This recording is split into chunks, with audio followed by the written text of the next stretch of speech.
Welcome to Bobby Owsinski's Inner Circle. I'm Bobby Owsinski, and this is a show all about music, music production, and the music business. My guest this week is recording engineer and artisan baker Randall Michael Tobin. But let's start here. You probably know the vinyl records have made a huge comeback, and now CDs and even cassettes are seeing a resurgence as well. But those aren't the only physical formats that artists and labels are using these days. Maybe the most unique is from a Kentucky thrash metal band called Belushi Speedball, who just released its latest single in the form of a slice of pizza. Yeah, you heard me right, a slice of pizza. It's available in two styles, Detroit or New York, and it has the band's song My Favorite Color is Pizza, which comes in the form of a pizza slice preserved in resin, complete with a tiny speaker and a play button. They're charging $75 for each slice. The band is actually part of something called pizza thrash, which is a subgenre of thrash metal, and that's a name for bands that lean on cultural references from the 80s. If that's not weird enough for you, there are artists that are actually releasing music on 3.5-inch floppy disks. Yes, floppy disks. These come from floppy-only online labels like Floppy Kick out of Hungary and Floppy Total out of the Netherlands. Each disc is numbered as part of a limited run. There were actually more than 500 floppy disk releases last year alone, and there are almost 2,300 floppy releases listed on Discogs.com.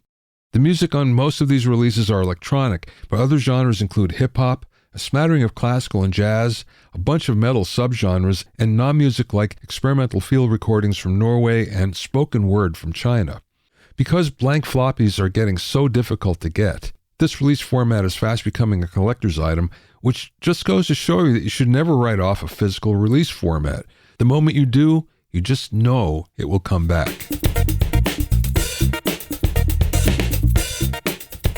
If you have any questions or comments, you can send them to questions@bobbyowsinski.com. Also, I'm pleased to announce that my new Musician's AI Handbook is now available. It's packed with information about how AI can help you with new song, lyric, mixing, and mastering ideas, as well as music marketing to help you get your music out to the audience that you deserve. To get your copy, go to bobbyowsinski.com/AI Handbook. That's bobbyowsinski.com/AI Handbook. You can also find it on Amazon and Apple Books.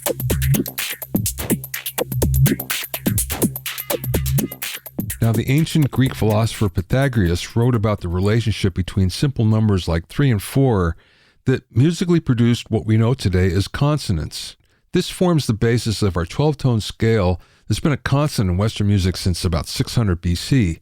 Scholars have constantly tried to find psychological explanations for this, but these integer ratios are still credited with making a chord sound beautiful, and any deviation from them is thought to make music dissonant or unpleasant sounding.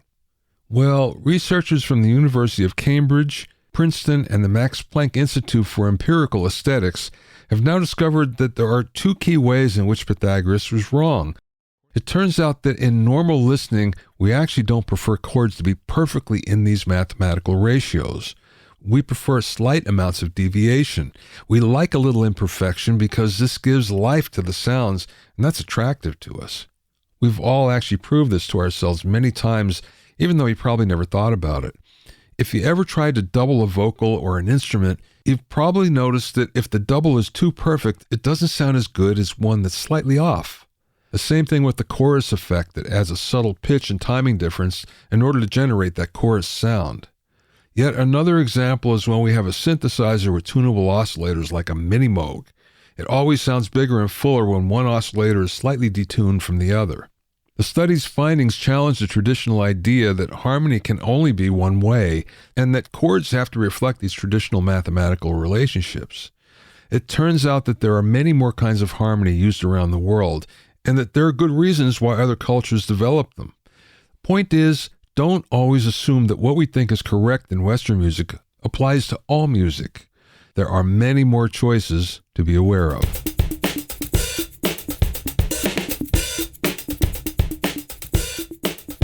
My guest this week is Randall Michael Tobin, who founded his Theta Sound studio way back in 1977. Since then, he's worked on thousands of projects in various genres, including jazz, pop, R&B, classical, hip-hop, country, ragtime, gospel, ballet, alternative, film score, and spoken word. Besides offering just about every audio service you can think of, Randall also offers art and graphics, online marketing and promotion, video production and editing, and website design and maintenance. But there's more to Randall's story. Along the way, his interest in artisan cooking led him to begin baking sourdough bread loaves that he gave as gifts to clients and friends. This eventually led to a side business called Random Acts of Breadness, where, as an artisan baker, Randall sells sourdough bread along with delicious complements like raw farm butters, honey spreads, jams, and organic extra virgin olive oils. In fact, I eat at least one piece of Randall's most excellent sourdough just about every day.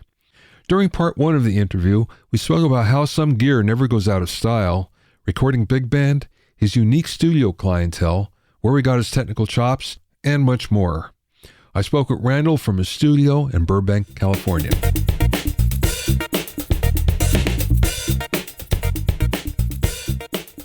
Let's go back to the beginning and let's talk about you getting into the music business and starting in the business.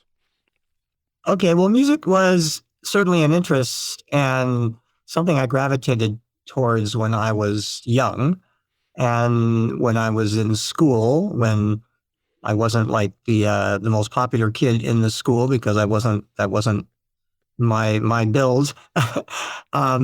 So I tend to dive into things that were interesting to me. And we had a music teacher. In elementary school, you left your classroom and you went over to the music bungalow, right? And she made music interesting and exciting. And I'm so glad that, that I had that. And I was in the 6th grade for the elementary school band playing percussion. And I do remember playing tubular bells with the mallet and the whole thing like that, the actual chimes. And it was like, oh, this is cool. And when I got into junior high, I got into orchestra and I became a percussionist there with the vibes and xylophone, orchestral bells, drums, timpani, and the like. And we did Broadway shows with the same scores that they used on Broadway. They didn't give us any Hello Kitty versions. It's like these shows were done to that standard. And the drama department too. And Danny Elfman was in my class, and he actually was in drama class, and so he played lead roles, and I was in orchestra, so I played percussion. But still, it was a hobby, and I was getting into it. It was a way to get girls and that kind of a thing, as we all go through this phase of well, maybe if I can learn to play music, I won't be so lonely. But high school was a bit of a drop off because photography class was the main thing that I enjoyed at school. And the rest of the time, it was like, okay, I'm off at lunch to work at a job, which is part of I get credit for. They call it the work experience, right? Yeah. And I was in marching band for a semester as a walk-on, playing a tenor drum, but that was about it. So I didn't really know what was going to happen when I got out of high school because I didn't want to go to college. I'm going I just got out of prison for 12 years. Why would I want to continue going to another prison? So as you probably read, my mom suggested going into the Air Force because my older sister had gone in the Air Force. And, like it or not, it ended up being the best thing that could have ever happened to me because it put me in a position where I had to make a decision right away, especially stepping off the plane, being hit with the blast of that San Antonio heat and humidity, and the drill sergeant's yelling all this shit. And I'm going, well, I know what I'm not doing the rest of my life. And that's what I needed. So music became my outlet. It's like, okay, I'm going to spend every available moment that I have when I'm not doing the Air Force thing, doing music. And it completely changed my life. I ended up meeting other musicians in the Air Force that were not an Air Force band. They were just other airmen that happened to also be musicians. I saw bands come through the clubs that would play in the service clubs. And I would, I made a decision to pick up bass all of a sudden once I was in the Air Force. It wasn't something that I did before. I was a keyboard player and a harmonica player and a percussionist. But when I saw a guy playing bass, I'm going, this is cool. I never really saw a bass up close before, and wow, 4 strings. Well, so I got into it, bought an old Hagstrom bass from a pawn shop. It had nylon tape strings on it, it was nylon, black nylon. Yeah. And every band that came through, I'd get with them in the back and get with the bass player and say, hey, what was the most important thing for you learning bass? And I would ask. And they said, well, just make sure you use your little pinky finger. It's like, don't not use it, And the other guy would say, oh, use a pick, or somebody would say, make sure you use your fingers. Whatever it was, I just took their advice and I just started working with that and playing along with records and then really beginning to appreciate bass players like I'd never had appreciated them before. I'm going, wow, there's a whole lot more to this instrument than I thought. And then I got into bands when I was in the service with people who weren't in the service and were in the service. And together we played events and shows, made a little money. And then I started setting up this studio at my last duty station in Germany.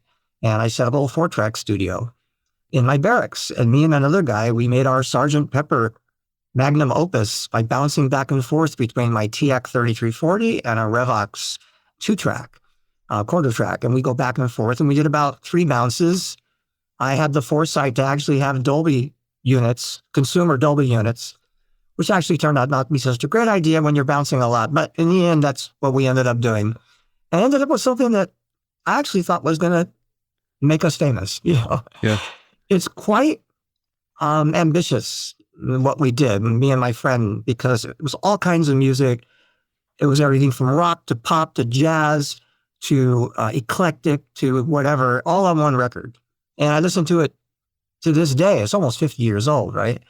And it's like, damn, I did that at like age 20 because we had no better. We didn't know any better, right? It's like, hey, we can do whatever we want. And I'm so glad that I had that grounding because then when I got out of the service, the first thing I wanted to do was work in a recording studio. But nobody hired me. I sent out 25 resumes and I got one answer back saying I could sweep floors and clean ashtrays. And I'm going, well, the hell with that.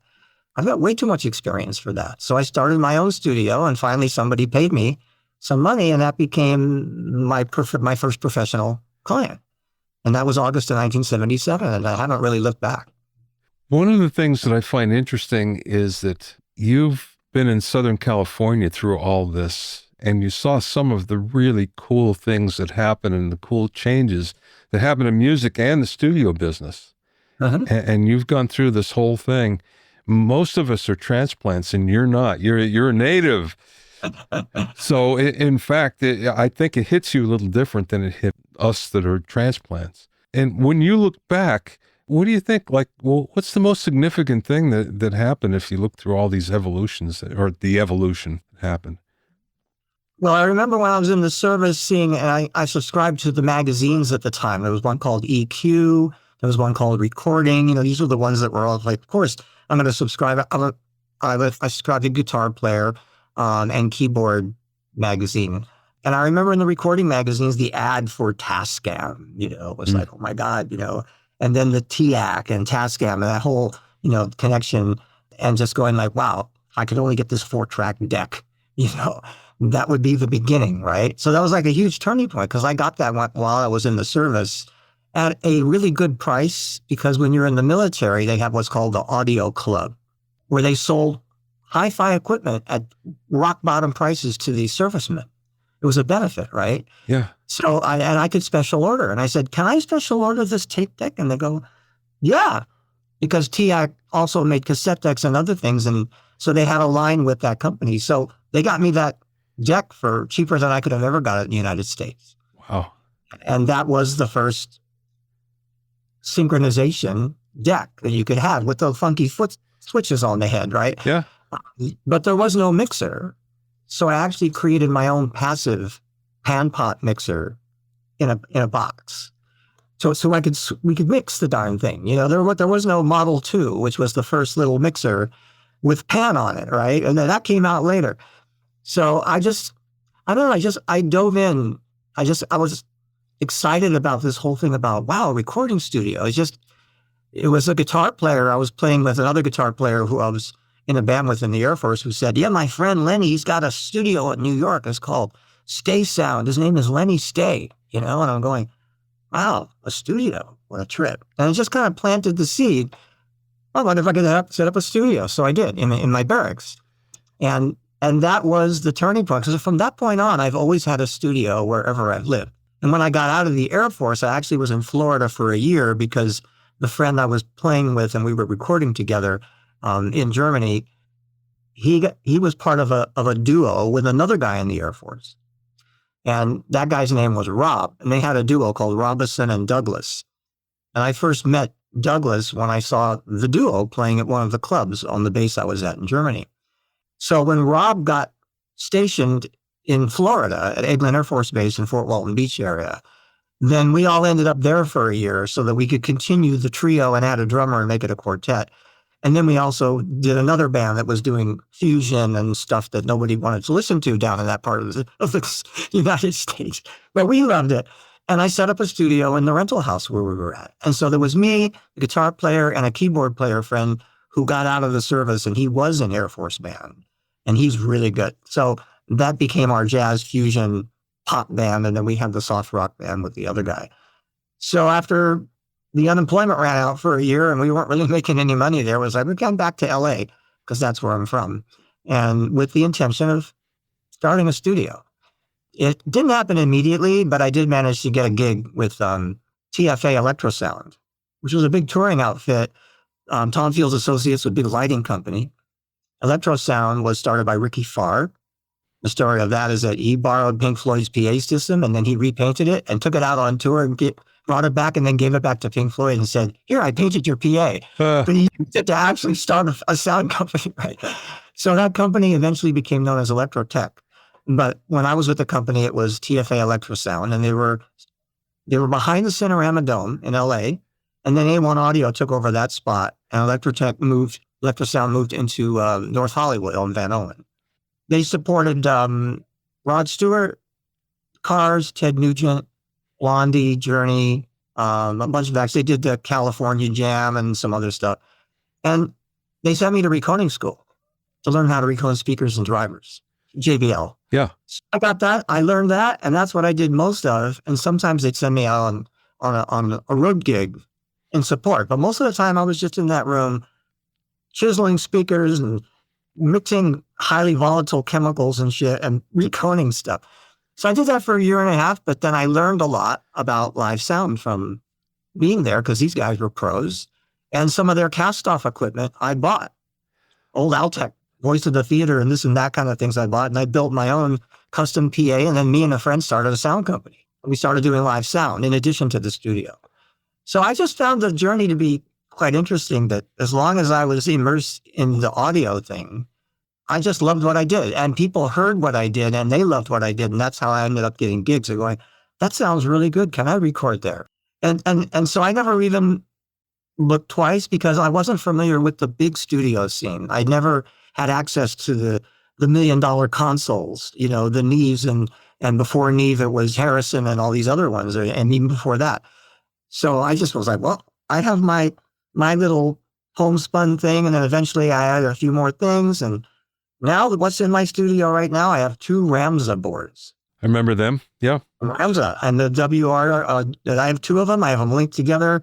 They're still my analog routing, and I have a patch bay with about 500 points on it, which is over on this side. And I can get to anything I want to get to here, and eventually it all goes through D to A to D, and then into the computer, and I can do all my stuff here in the computer. Well, the interesting thing that I find here is that you never chase the trends. And when I looked at your gear list and I saw the speakers that you have, it's like, well, this is what was popular and really worked well at one time, and it's still working well today for you. Why change? It's true. It's like, if it sounds good on these speakers, then it'll sound good anywhere. And I remember I was working at Electro Sound when we had access to buy JBL stuff because we were a JBL dealer. And I remember when these speakers came in for somebody, I remember doing a sweep test on them, and I'm going, these things are flatter than any speaker that I've heard. There's no bumps or this or that or whatever. It just sounded very neutral to me. So I'm going, I'm going to buy a pair of these and use them for my studio. I mean, of course I had Oratones, Yeah, sure. There were no Oratones, but these, I've only had to, I think, replace the woofer once in each with a reconed woofer. What are you driving them with? I'm using an old Kenwood hi-fi amp. Huh. With preamp section and everything. I mean, a small little slimline guy that I probably had for 35 years. I don't have a Hafler. I don't have a Bryston. I don't have any of this stuff. I don't have any of these like mega speakers. I did have the sense in this facility, of course, to have non-parallel walls. So when I designed this facility, it was like, okay, here's what the pattern's going to look like, and there's going to be no reflections. I don't have any acoustic treatment or trapping or anything like that. It's just the shape of the place and the fact that I have no really even surfaces or reflective surfaces. But I just know that if it sounds good here, and I listen in the car, and if I listen in my living room, it's like, okay, I think we got it. I could never afford this stuff. That's the reason why I have what I have. Sure. I could never afford. I'm glad that I didn't like get financing on like a $500,000 board. I would have been like, what good was this going to do me? You know? Yeah, right. But I figured if the Beatles could get the sounds and the quality that they got from the equipment they had, it's all about what you do with the equipment you have. It's like, you got to have a good song to have a good song. No amount of gear or technology or production value is going to make a bad song a good song. You mentioned before about going to recording school and recording speakers. When I first moved to California, I got a job with Everything Audio, the gear dealer, if you can remember them. Yeah, Everything Audio, I remember. Yeah, and one of my clients was Cherokee Studios. And I remember going down there, and they had a whole, I don't want to say division, but they had several people that were dedicated just to recording speakers. Wow. Because they were so fanatical that after every project, they would pull all the woofers out and they'd recone everything because they felt it sounded better. So this was a constant process for them. But I can remember that the people that were taking me around were very reverential about the speaker room, and there'd be dozens of woofers. It'd be like going to JBL. But they're going, yeah, there's something very cool in there. I don't know if it's the magnets or what. And I'm thinking to myself, no, it's the glue. The glue. Yeah. And the solvent was called MEK, methyl ethyl ketone. And it was pretty nasty stuff. Yeah, right. Well, okay, so let's talk about Theta Sound then. I noticed that among your clients, you have a lot of film and television actors. And I'm just curious, what kind of sessions were those that you were doing with them? Well, our sessions came from a lot of different places, of course. When I first started the studio, and before we were here in Burbank, which is really my first really pro facility, it was all mostly independent singer-songwriters and stuff like that. But once we got here, and I was looking for engineers, because I was doing all the engineering myself, but in the process of looking for engineers, I found a great guy named Jim Latham, who went on to become a pretty well-known TV composer for animation and other things like that. He did Dragon Tales and a bunch of other things. And at one point, he was one of the top ASCAP writers of the year and that kind of a thing. But Jim was also a great engineer, and he was a great person on the phone who knew that if you didn't have clients coming in, you get on the phone and you start drumming up business. And one of the clients that he drummed up was a guy named Chuck Cassie from Viacom. So when Chuck came in with Viacom, and with Viacom came Dick DeBenedictis, composer, film composer and stuff, and his son Dean, we started getting projects in that were tied in with Viacom projects. So some celebrities ended up coming up along for the ride on that. Dick Van Dyke came in to do something as part of the Murder Incorporated or whatever TV thing he was doing, right? He came in and recorded a song or a rap song of all things, right? They needed a rap tune. Rodney Dangerfield ended up coming in on some movie project thing called The Fourth Tenor, singing something or whatever. We just ended up pulling in some very interesting people from the Viacom part. And then on the other end is a rock journalist that I've been working with since the early 80s named Harvey Kubernick. Yeah. Okay, do you know Harvey? Well, I know who he is, but I don't know him, yes. Yeah. So anyway, Harvey's a character, and he was fascinated by the fact that Danny Elfman and I went to school together and we were friends. And he was always talking Baldwin Hills, because that's where we lived, that's where the school was.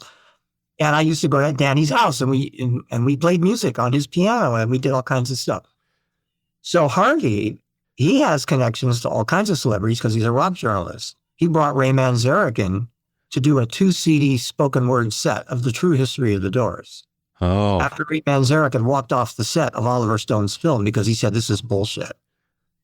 They were like technical advisors, right? The remaining Doors guys. And he walked out. He said, this is bullshit. He said, I'm giving you my input and you're making this movie. He said, that's not Jim Morrison. Yeah. And so he ended up recording a 2-CD set with piano interludes on our Yamaha C5 grand piano, called The Doors, Myth and Reality. And it was a beautiful project. And I still have a CD of that project up on the wall. And Ray was just such a great guy. He's just very personable, very fun. Harvey asked questions, but the questions were edited out. And it was just a Ray talking. So he brought in Ray Manzarek. He brought in Katie Segal from Married with Children to do spoken word poetry. Because he brought in a lot of people who normally didn't, we know them as doing something else, like singing or being a guitar player. And he had them doing spoken word poetry records, all kinds of stuff. I mean, that's Harvey. And so from Harvey, we got a number of people in here, including John Wooden, the basketball coach from UCLA. Oh, yeah. And Bill Walton. So I'm just fortunate that we've been connected with different people. And then the third thing is we had an accompanist, professional accompanist, William Vendice, who used to be the choral master for the LA Chorale, or the chorus master for LA Opera. And he brought a number of opera singers in here to do their demos and recordings with. So I met some really cool opera singers, and Placido Domingo was one of them. Wow. That came in with his own accompanist, who was a woman, but that connection opened up bringing in people like that. So it's just been very interesting where people ended up finding us. And then the fact that we were so low key and nobody would ever, be swarming around trying to do paparazzi or whatever, because we're just so hidden. That was also a good factor for them. It was like, hey, we're going to this private studio. Nobody knows where we are. So, and you've seen the mugs on our wall, our little mug club. Yeah. And that's where most of our names are engraved in the mugs for in perpetuity, even if they're no longer with us. See, the cool thing about that is the fact you get clients in that don't care about the gear. Whereas if you were trying to get, mostly rock clients or music clients, and producers and engineers can be very persnickety about what kind of gear, and you didn't have to worry about that so much. Yeah, you're totally right. And I like the fact that the barrier is we didn't have the money to get the gear that I thought you needed. Yeah. But a great example of this is that when I was a kid growing up, I remember hearing the song by Mel Carter that's become a worldwide standard, Hold Me, Thrill Me, Kiss Me, right? Yeah. And that was back in the 60s. And as a kid, I remember being moved by this tune, but I didn't know why. I was just too young. Years later, through one connection or another, Mel comes to my studio and wants me to mix a song. Now, he brings a 24-track reel-to-reel, and we don't have 24-track. So I rented the reel-to-reel, and I interfaced it with our stuff. And I mixed this tune for him. And he was just thrilled with the result. So then over the next 10 years, I did 3 albums with him here, including Big Band, in our studio. And it's some of the best work I've ever done, because I'm a big fan of the Buddy Rich album, Mercy, Mercy, Mercy, live at Caesar's Palace, 1968. One of the best big band albums ever. And I listened to that thing and I'm going, that's what big band should sound like. So when Mel came in and some of the tracks on his tune with big band, I go, okay, this is my yardstick. I want this band to sound like that. And when we were done with the project, it's exciting. It's kick-ass. And even with the drums that I have, like the drummer used my kit, was a Slingerland, a mid-60s Slingerland maple kit. I tell the drummers, bring your own cymbals and snare and your own kick pedal, and you can use our drums if you like. Most of them go, yes, it's a good kit, we'll use that. I have had it mic'd the same way for 30 years. My overheads are Countryman Isomax Ultra miniatures that I have mounted on a little wire thing hanging from a rubber band. That's my overheads. Yeah. Right? Yeah. And then I've got Shure mics on all the toms and the snare. And I have the poor man's RE20 on the kick, which is the PL20, right? That was the poor man's, right? And on the hi-hat, I think I have a little condenser mic that Fender put out some years ago. And that's it. I have eight mics. I have a mic panel in the drum booth, and I have 8 channels on the board, and I run it through the Ramza, and then we put them on separate channels, and that's the drum kit. And I've been recording drums the same way for all these years. The result of what we ended up getting is just, it's what you do with the gear you've got. Yeah. I like the fact that I've been able to do that. And you're right. People who come to me, they don't care about the gear. They want to hear, well, what you have an example of some stuff that you've done, and I play them some stuff, and they go, okay, I want to record here. Because that's all that matters, right? I mean, I love how the Beatles sound, but nobody's got equipment like that anymore. You know? Before we're talking about the parallels in our careers, and that's one big band, for instance. I used to teach at Berkeley way back, Berklee College of Music. And of course, there was big bands all the time, and I'd be recording them one way or another, either in the studio or we'd be doing live in the concert hall. So I, to some degree, cut my chops on big band recording. And it's one of those things where once you do it, it sets a bar. It's like, okay, I know what things should sound like because I've gone through that. I've listened to it all. I know what it's like on the floor, and I know what it's like, when it's recorded. You know what I mean?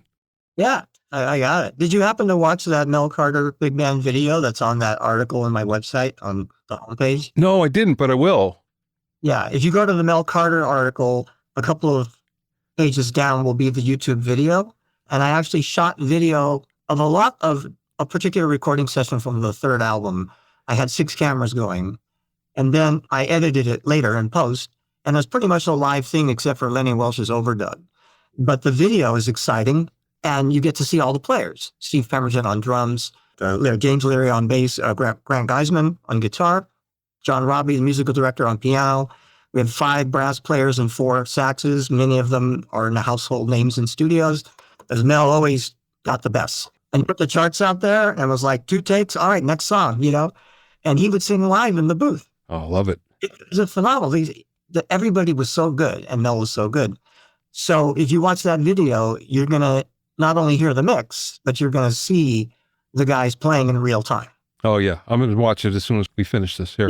Yeah, you'll see. It's a lot of fun. I have a question for you. So you eventually began to offer other services, graphics and online marketing and website design and everything, which shows me that you're very, very technical, or at least you have that bent.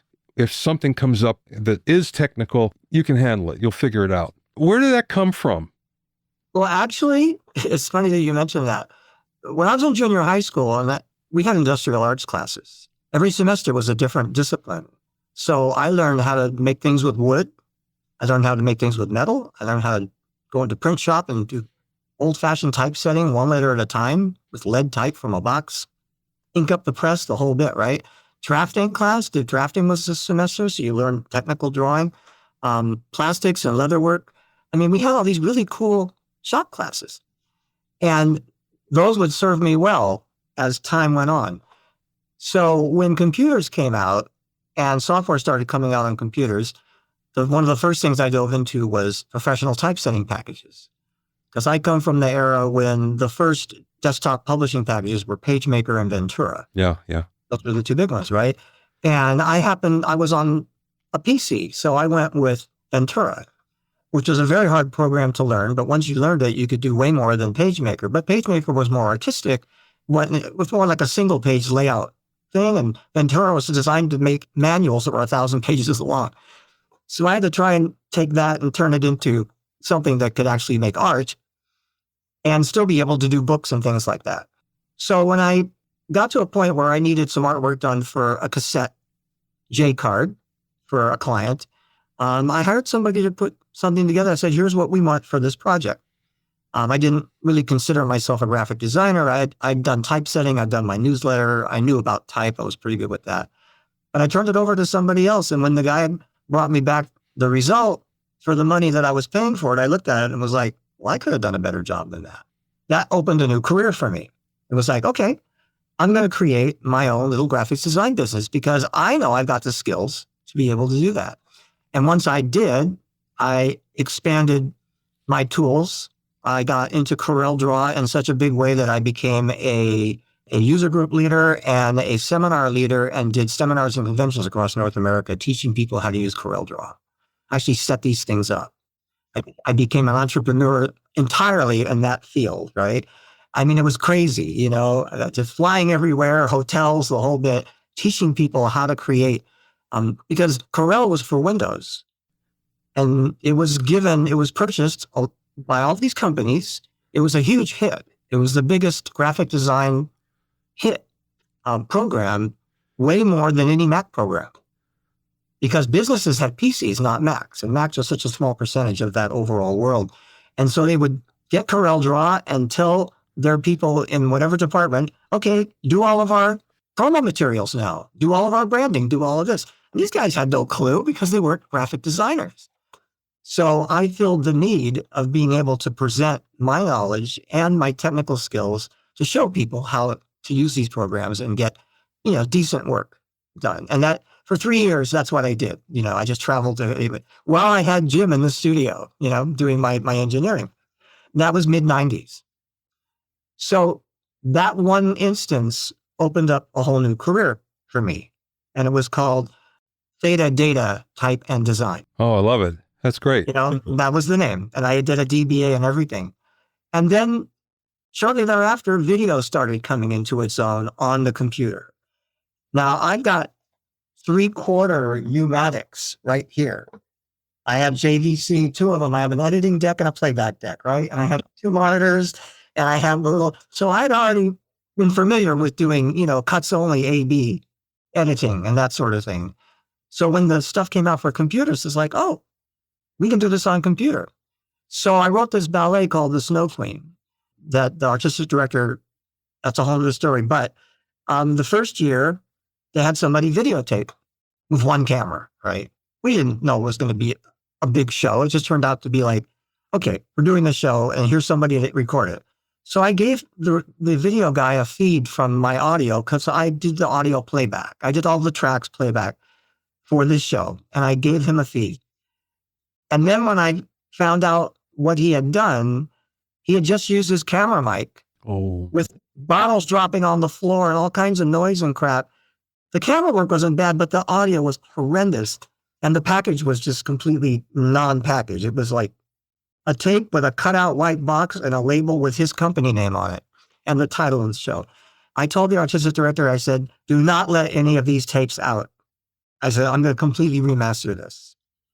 So I took the video master, which was shot on SVHS, and I retracked in the entire audio track. I used his mic for the applause, and I brought it in and out, and I did the whole thing on a digital timeline, and I made new graphics, a beautiful package, and then we released the video, and it was like night and day.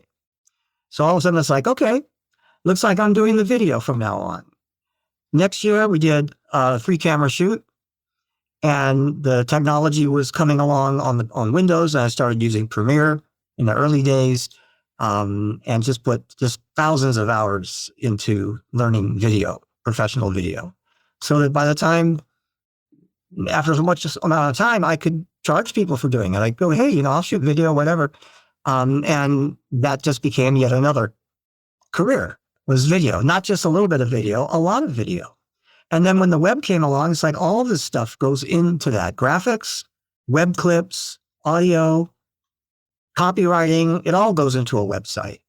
And you have to be able to put all the technology together. And I just found that I love these challenges. I'm going, I see what's supposed to happen on the other end, so I'm not going to let this get in my way. I'm going to learn what I need to learn to get over to the other side.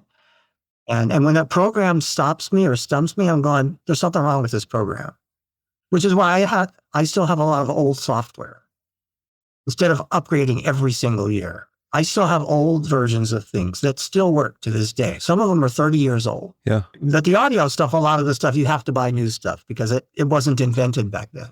In my main studio here, I'm still using like about maybe 15-year-old DAW called Samplitude.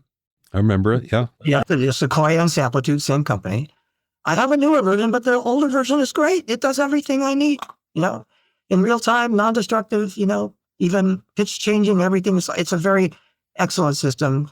I was using Logic for Windows, and then Apple bought the company, and they dropped the Windows product. After I spent years getting good at Logic, that was a pisser because they were not going to resurrect the Windows product. So then I had to make the switch I picked Cubase to be my sequencer.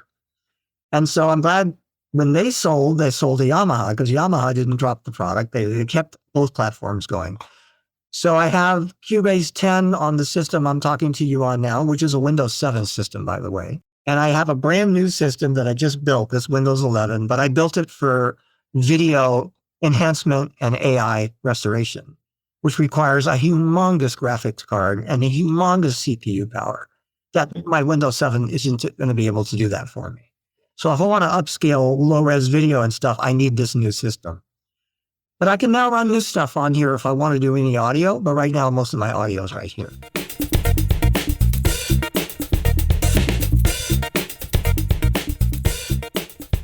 In part 2 of our interview, you'll hear about how Randall made a left turn to become an artisan baker in addition to being a fine recording engineer.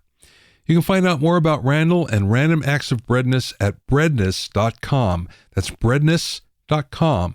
And his Theta Sound studios at thetasound.com. Thanks for listening and being in my inner circle. Remember, if you have any questions or comments, you can send them to questions@bobbyowsinski.com. You can also learn all about the latest in music, audio, and production news when you sign up for my newsletter at bobbyowsinski.com. There you'll also find out about openings for my latest online classes and special events. That's bobbyowsinski.com. To listen to other episodes of Bobby Owsinski's Inner Circle, go to bobbyowsinski.com and select the podcast tab, or go to bobbyowinnercircle.com, where you can find it on Apple Podcasts, Apple Music, Mixcloud, Google Podcasts, Spotify, Deezer, TuneIn Radio, Radio Public, and Podbean. At bobbyowsinski.com and bobbyowinnercircle.com, you'll also find a sign-up form for my newsletter and for alerts for new podcasts. This is Bobby Owsinski. I will see you next time.